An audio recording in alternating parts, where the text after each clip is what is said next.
Again, another post you held, you were chair of the UK Airports Commission, and indeed your report talked of what the expansion of Heathrow needs to take place. Yes. Have you, because of COVID, because of people learning to work in a different fashion, Zoom, a word that if I'd met you a year ago we probably would have thought was an ice cream from our respective youths, do we still need a third runway?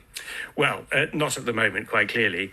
The Heathrow would be delighted to fill the 2 runways it's got just at the moment, and there's nowhere near it.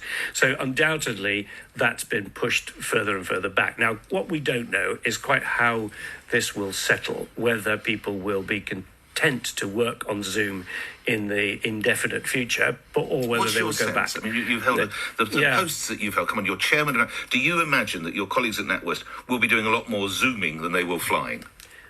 Yes, I think that will change. I think people have got used to it now. It's interesting that when I was doing the Airports Commission work, we did look at remote working and all of the technologies, and the technologies were already available. It's not that long ago, but they'd made amazingly little impact on travel. You know, even though people could do video conferencing, they nonetheless preferred to get on a plane, and it looks as though the COVID shock of forcing people to do it for a few months has caused people to go, do you know what, this actually works okay, which they weren't prepared to trust. So I think this has been an unusual intervention in our lives, if you like, where we've been forced to experiment with different ways of doing things in a way that we never would have done.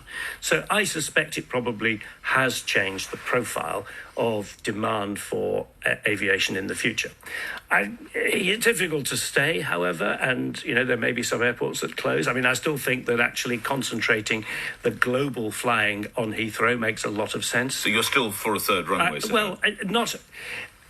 I'd have to read you the numbers now to see whether the economics made sense. I think if there is going to be an increase in capacity in London and the South East, it should be at Heathrow.